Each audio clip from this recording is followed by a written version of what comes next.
Congress party द्वारा आयोजित एक संयुक्त पत्रकार वार्ता में जातिगत जनगणना को लेकर पार्टी की प्रतिबद्धता को दोहराया गया। पार्टी नेताओं ने इसे सामाजिक न्याय और समावेशी विकास की दिशा में एक ऐतिहासिक कदम बताते हुए कहा कि जातिगत आंकड़ों के बिना योजनाएं अधूरी और पक्षपातपूर्ण बनी रहेगी। राहुल गांधी द्वारा उठाए गए इस मुद्दे को राष्ट्रीय स्तर पर समर्थन मिला है। दलित, पिछड़ा वर्ग और आदिवासी समाज अब अपने अधिकारों को लेकर जागरूक है। मोदी सरकार इस मुद्दे पर टालमटोल कर रही है, जिससे सामाजिक असमानता और बढ़ गई है। कांग्रेस नेताओं ने निजी क्षेत्रों और शिक्षा में ओबीसी, एससी, एसटी वर्गों की भागीदारी पर चिंता जताई है। आज इस प्रेस कॉन्फ्रेंस में अपनी बात रखने से पहले आप सभी प्रेस के साथियों का मैं स्वागत करता हूं। मंचासीन सभी विभागों के प्रभारी परम सम्मानीय बड़े भाई महेंद्र चौहान जी, बड़े भाई भूपेंद्र गुप्ता जी, हमारी बहन संगीता शर्मा जी, पवन पटेल जी, हमारे भाई रामू टेकाम जी, वसीम भाई। आज ये प्रेस कॉन्फ्रेंस सभी विभागों के हमारे प्रतिनिधि आपके बीच में कर रहे हैं। हमारा उद्देश्य हमारे सम्मानीय बड़े भाई चौहान साहब ने आपके बीच में रख दिया है। इस देश में 1931 के बाद जाति जनगणना होने जा रही है। लगभग 100 साल होने को है और हमारे नेता आदरणीय राहुल गांधी जी ने पिछले 5 वर्षों से, जबकि कांग्रेस पार्टी सत्ता में नहीं है, लेकिन इस देश के दलितों, आदिवासियों, पिछड़ों, अपर कास्ट में भी जो गरीब तबका है, अल्पसंख्यक समाज में जो गरीब तबका है, उसको न्याय कैसे मिले और सामाजिक रूप से, आर्थिक रूप से, शैक्षणिक रूप से, राजनीतिक रूप से उनको प्रतिनिधित्व कैसे मिले और वो मुख्य धारा में कैसे आए, तो उसके लिए सबसे महत्वपूर्ण चीज़ है जाति जनगणना। और राहुल जी ने हमेशा, चाहे सदन में बात कही हो, चाहे किसी आम सभा में बात कही हो, चाहे भारत जोड़ो यात्रा के दौरान कही हो, लेकिन राहुल जी का एक 1 पॉइंट प्रोग्राम था इस देश में जाति जनगणना कराना। जब वो जाति जनगणना की बात करते थे तो इस देश में जो विपक्षी पार्टी के नाते इस देश के लोगों की जब वो आवाज़ उठाते थे तो सरकार में भारतीय जनता पार्टी का छोटा नेता हो, चाहे प्रधानमंत्री स्वयं हो, लगातार राहुल जी की उपेक्षा करते थे, उनकी बातों पे वो हंसते थे। और जिस तरीके से कांग्रेस का माहौल कि देश में बंटवारा कांग्रेस करना चाहती है, जाति के नाम से देश को विभाजित करना चाहती है, लेकिन जब राहुल जी ये कहते थे कि अगर देश को हमें आगे ले जाना है तो इस देश में जो गरीब है, देश में जो पिछड़ा है, जिसे उसकी संख्या के अनुपात में हिस्सेदारी नहीं मिली है, तो उन वर्गों को अगर हमें हक देना, अधिकार देना है और अच्छा जीवन देना है तो उसके लिए जाति जनगणना होना चाहिए। जो पार्टी कल तक जाति जनगणना का विरोध करती थी, परसों इस देश के प्रधानमंत्री मोदी जी ने और उनकी कैबिनेट ने ये स्वीकार किया और ये बात कही कि जाति जनगणना होगी। इसलिए मैं मोदी जी को धन्यवाद दूंगा, लेकिन सबसे ज़्यादा धन्यवाद हम अपने नेता आदरणीय राहुल गांधी को देंगे कि उन्होंने केंद्र की सरकार पर लगातार दबाव बनाया और देश में ये माहौल बनाया कि जाति जनगणना होनी चाहिए। और ये आप सब लोग जानते हैं, हम सामाजिक जीवन जी रहे हैं, इस देश में जाति है और जाति को स्वीकार सब लोग करते हैं। तो जब जाति की स्वीकारता है, जाति के नाम से प्रमाण पत्र बनते हैं, तो जाति की जनगणना क्यों ना हो। इससे पता चलेगा कि कौन सी जाति आगे निकली, कौन सी जाति के पास 10 गज प्लॉट नहीं है और किसी एक व्यक्ति के पास 5000 एकड़ जमीन भी है। तो इस असमानता को अगर हमको लाना है देश के सामने, तो जाति जनगणना, तमाम जो आंकड़े सामने आएंगे, इससे निश्चित रूप से देश को प्रगति मिलेगी। सम्मानित साथियों, जाति जनगणना इस देश में समता मूलक समाज के लिए और सामाजिक न्याय के लिए एक मील का पत्थर साबित होगी। ये तो एक शुरुआत है। इसके बाद हमारे नेता आदरणीय राहुल गांधी जी ने कहा है कि एससी, एसटी, ओबीसी को जो निजीकरण इस देश में बढ़ रहा है, सरकारी नौकरियों को खत्म किया जा रहा है और बड़े पैमाने पे जो सरकारी उपक्रम थे, चाहे रेलवे हो, एयरपोर्ट हो या तमाम जो उपक्रम थे, उनको सबको निजीकरण मोदी सरकार कर रही है। तो राहुल गांधी जी ने ये कहा है कि आप जाति जनगणना करिए, लेकिन इसके बाद एससी, एसटी, ओबीसी के लोगों को उनकी संख्या के अनुपात में निजीकरण क्षेत्र में उनको नौकरियां मिलनी चाहिए।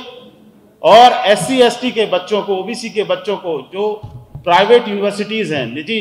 विश्वविद्यालय हैं, कॉलेज हैं, उनमें भी शिक्षा मुफ्त मिले, ये राहुल जी ने अपनी प्रेस कॉन्फ्रेंस में कहा है। और सामाजिक योद्धा, सामाजिक न्याय का योद्धा, लंबे समय बाद मैंने अपने कार्यकाल में, मैंने राजनीतिक जीवन में हमारे सभी महापुरुषों को, इस देश के नेताओं को पढ़ा है, लेकिन राहुल गांधी जी ने जो सामाजिक न्याय का बीड़ा उठाया था कि हम लोग इस देश को आगे ले जाना चाहते हैं तो जाति जनगणना जरूरी है, और उस जाति जनगणना की बात को केंद्र की सरकार ने माना है, तो इसका पूरा श्रेय हमारे नेता आदरणीय राहुल गांधी जी को जाता है, क्योंकि राहुल गांधी जी इस देश के हर उस व्यक्ति की बात करते हैं जिन्हें जरूरत है आज सरकार की, जिन्हें जरूरत है आज नीति की, ताकि वो जीवन के हर क्षेत्र में आगे बढ़ सके। उनकी आवाज को बुलंद करने का काम आदरणीय राहुल गांधी जी लगातार नेता सदन के रूप में कर रहे हैं, उससे पहले भी करते रहे हैं। मैं इस अवसर पर ये जरूर आप लोगों से कहूंगा कि भारतीय जनता पार्टी ने जो जहर बोया कि SC ST OBC upper caste, जब जाति जनगणना होगी तो सब में खाई बन जाएगी, एक दूसरे के प्रति लोगों के अंदर वैमनस्यता पैदा हो जाएगी, लेकिन SC ST की आबादी की जनगणना की आबादी जातिवार होती है, लेकिन भारतीय जनता पार्टी हमेशा एजेंडा सेट करती है। SC और ST की आबादी की जनगणना अभी भी होती है, और संख्यानुपात में जितनी संख्या रहती है जिस स्टेट में, उसके अनुसार उस राज्य में उनको आरक्षण का लाभ मिलता है। ये जो जाति गणना होगी इससे OBC वर्ग को ज्यादा लाभ मिलने वाला है, इसलिए भारतीय जनता पार्टी घबराई हुई थी, वो पीछे मन बना रही थी कि हमें जाति जनगणना नहीं कराना है, लेकिन राहुल जी ने केंद्र की मोदी सरकार पर दबाव बनाया और पिछड़े वर्ग के लोगों को, जो इस देश में 80 करोड़ के आसपास होंगे, पटेल साहब 80 जातिगत जनगणना कांग्रेस पार्टी का और हमारे विपक्ष के नेता आम जन की आवाज आदरणीय राहुल गांधी जी ने सड़क से लेकर सदन तक जातिगत जनगणना का मुद्दा उठाया है, और आज जिस ढंग से, जिसके परिणाम आज जो सरकार मजबूर हुई है, वर्तमान केंद्र की सरकार जातिगत जनगणना कराने को लेकर के, मैं माननीय हमारे नेता आदरणीय राहुल गांधी जी को बहुत बहुत धन्यवाद देता हूं कि आपके अथक प्रयास और निष्ठा से यह काम हमारा पूरा होने जा रहा है। हम सरकार के इस फैसले का समर्थन करते हैं, लेकिन कांग्रेस पार्टी की तरफ से हम सरकार से यह भी जानना चाहते हैं कि ये जो जातिगत जनगणना है इसकी टाइमलाइन क्या होगी, कब तक ये जातिगत जनगणना पूर्ण करेंगे। और जैसा कि आप सब लोग जानते हैं, तेलंगाना में जो हमारी कांग्रेस की सरकार है, एक अच्छा मॉडल तेलंगाना की हमारी कांग्रेस की सरकार ने जातिगत जनगणना का पेश किया है, और इस जातिगत जनगणना से हमारे दलित, पिछड़ा, आदिवासी, अल्पसंख्यक और सामान्य वर्ग, हर वर्ग को न्याय देने का हमारे आदरणीय नेता राहुल गांधी जी और कांग्रेस पार्टी का संकल्प है। हर वर्ग को न्याय मिले, जो शोषित है, वंचित है, पीड़ित है, जिसे अभी अवसर नहीं मिला है, उसे अवसर की समानता मिले। ये कांग्रेस पार्टी की, राहुल गांधी जी की सोच है, देश की सोच है, और राहुल गांधी जी देश की आवाज है। और राहुल गांधी जी चाहते हैं कि जितनी निजी संस्थानें हैं जहां पर अभी कुछ लोगों का कब्जा है, वहां पे भी SC, ST, OBC, माइनॉरिटी, इन वर्गों को भी प्रमुखता से वहां पे स्थान मिले, रिजर्वेशन मिले। कांग्रेस पार्टी ने चाहे देश की आजादी हो और देश को आगे बढ़ाने की बात की हो, हर वर्ग को साथ लेकर चलने की बात की हो, समतामूलक समाज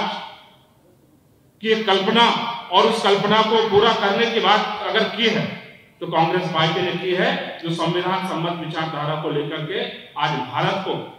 आगे बढ़ाने का काम कर रहे हैं। मैं आज के प्रेस वार्ता में मैं सभी प्रेस के साथियों को धन्यवाद भी देता हूं और मैं आपसे अपेक्षा भी करता हूं कि जिस प्रकार से राहुल गांधी जी ने सड़क से लेकर सदन तक जातिगत जनगणना के मुद्दे को उठाया है, सरकार झुकी अंततः